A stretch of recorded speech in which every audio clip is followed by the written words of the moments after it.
How to fix a motorcycle transmission yourself. Easy DIY motorcycle transmission cures. An interview with Curtis from Wild Steed Works. Hey Curtis, it's been a long time since we've done a video, and I know I'm out riding around and people always talk about having problems shifting their bikes into gear or popping out of gear. What can you tell me about that and about transmissions on bikes? Well, certainly popping out of gear is an issue that I've heard quite a few customers suffer from. A review of that over the years has led me to find that in a good portion of the cases, it can be from the upper shifter pawl arm on the transmission being out of adjustment, or being worn to an extent where it's caused it to be out of adjustment. And the adjustment's kind of finite. If you get inside or outside the specifications, it can lead to a transmission that doesn't want to fully engage when you shift it. The shifter drum doesn't get pulled all the way into place, and then it can have that after effect of doing what we call popping out of gear.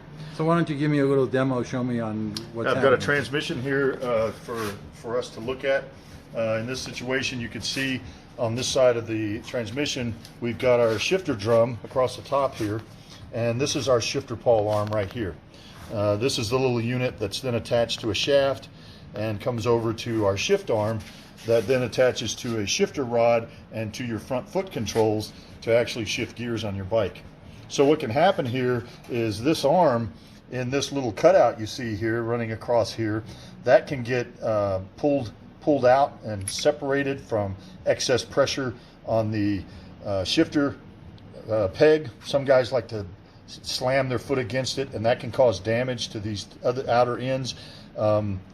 Excessive or a lot of miles on the bike can then start to wear the top of this up underneath here, and all that can lead to, when it's pulling forwards and backwards like this, it can lead to where it doesn't fully push the shift drum into its position, or doesn't fully pull it into position, but it will actually move it enough where your shifter forks inside here will move the gears and engage it in the next gear. But then, because this hasn't pulled into location, fully into location, this mechanism here, the roller, shift drum roller, is on a spring, and it's got little indentations here. And if these shift a certain amount but end up slightly off like this, that's when you can have a situation where the thing will want to pop back out of gear. And so in this situation, you can see our cover, when it's installed like this, you have your neutral switch in this position. This one's removed because it was cleaned. The case had been cleaned, but the switch is in this position, and you can see the neutral notch here for the switch. That's where your neutral switch will sit. In most cases, there's two types of neutral switches. It varies on different motorcycle or on different transmissions depending on the brand. One has a closed type of switch, one has an open type of switch, where the closed switch has constant voltage and the open switch only has voltage when it goes out of gear. So depending on that type of switch, but they all use this little notch here, and you can actually see on here, hopefully in the footage shows it, you can actually see there the little mark where the ball from the neutral switch rides on this drum all the time when it's moving around.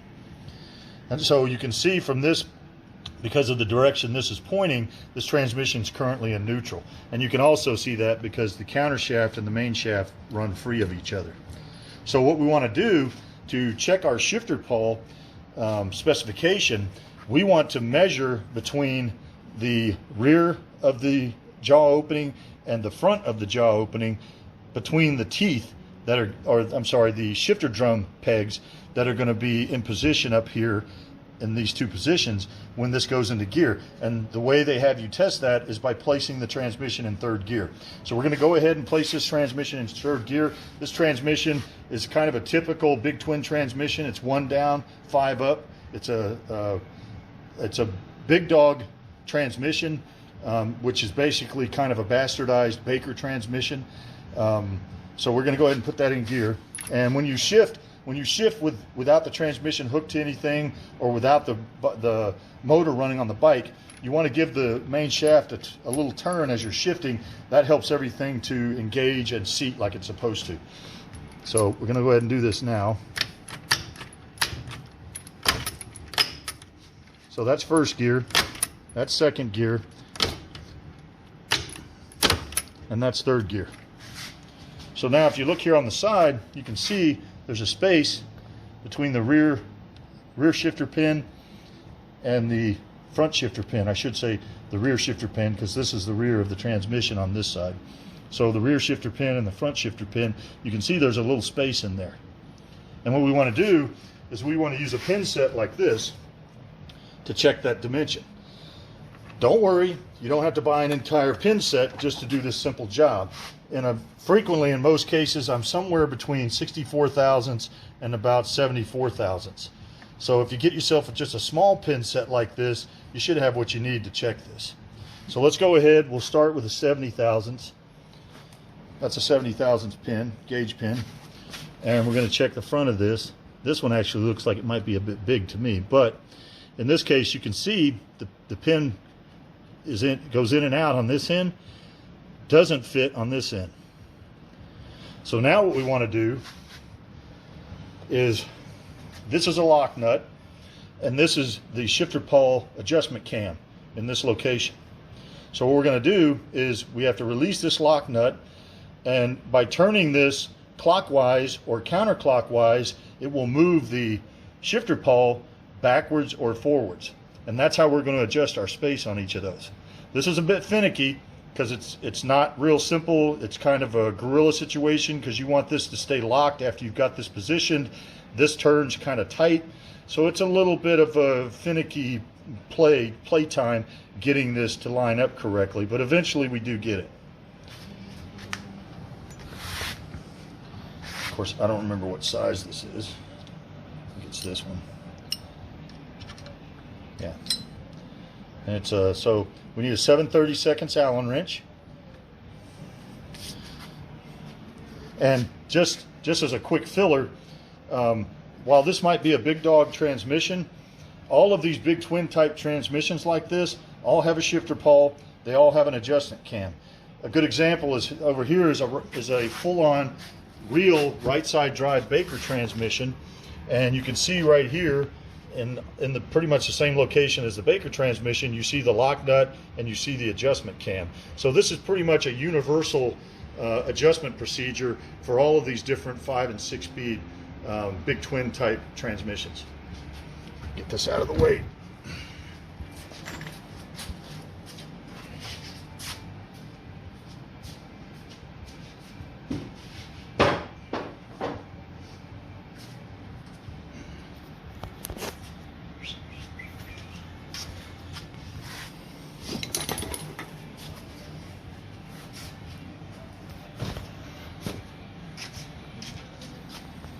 I think it's 11/16. Right. So your adjustment nut is an 11/16 wrench, and what we want to do is this way. We want to kind of look at where our Allen wrench is now. That's kind of our reference point. And we already know that we're tighter in the rear or in the front than we are in the rear, so we're going to want to turn it counterclockwise. So we already know where it's at now, and what we're going to do is make a slight adjustment to it. So we're going to break the lock nut, and you see how it turns with the lock nut. We already know that we were about right here, so we're going to hold the nut in place, and we're going to give this a little turn backwards, and then we're going to hold it in place and lock it back down again.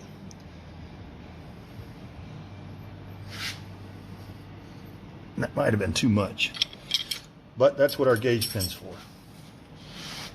So again, we're using a 70 thousandths pin, and let's see what we got going on here. So we've got fitment now in the back, and it was too much, so we're going to want to move it back forward slightly.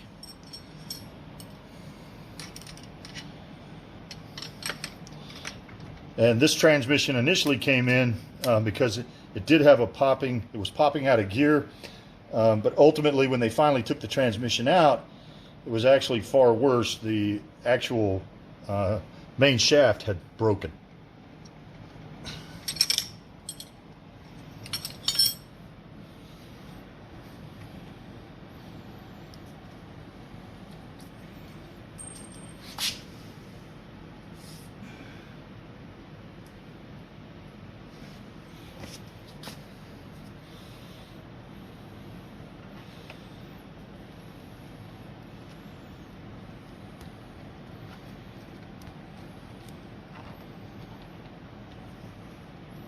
And that's actually looking pretty good now.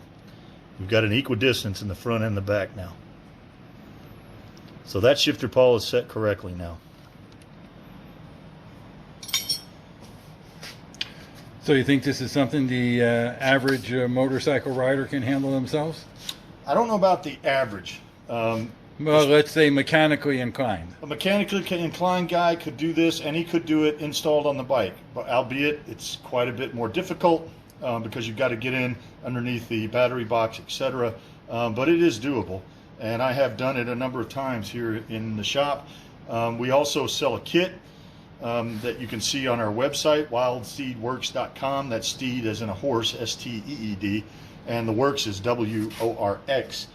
But we have a kit available, and it includes the gasket for the top cover and a new arm, a new machined arm, not a stamped lower grade metal arm like Baker was selling. And it also includes the clip on this side in order to install the new, because when you take this clip off to remove the old one, you're going to deform that clip, so you'll need a new clip over on this side.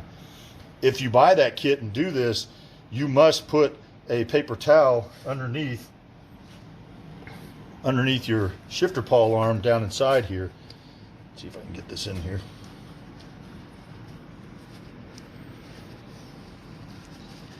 Up underneath like this. Because if you're removing that clip and it falls down in the transmission, that won't be good. You'll have a hard time trying to fish it back out, and you really don't want a piece of metal floating around in your transmission. Your average guy that's mechanically inclined should be able to do this. But of course, the first thing you'll do is shift the transmission into third gear and check your spacing and make sure that's all good. Lift the arm up. Be very careful when you lift this arm up. You don't want to overstress the spring. If you overstretch it and it no longer has any pull, you're going to have to pretty much replace this whole mechanism. This is pressed into this arm, so not really doable to replace the spring. You'll basically have to replace the mechanism. And on this particular transmission with the 6-speed, this doesn't come out without pulling your entire gear set out. So you want to be very careful with that. No more than about this high. You don't want to overstretch that. Okay, so it looks like it could be a relatively easy fix, but let's go talk about the symptoms again. What would be the symptoms? Popping hard to put in? What are the typical symptoms? You're pulling or trying to push it into first gear or pull it into second gear, and it doesn't seem to want to engage completely. That's one of the symptoms. You've already shifted into gear and released your clutch and started to load the motor up. Suddenly it pops out of gear. Those are a couple of the symptoms that you'll experience when it's I won't say specifically related to the shifter pawl arm, but a real good possibility that it is. Okay, appreciate that, Curtis. I think you educated a lot of people, myself included. Hopefully. Thank you very much.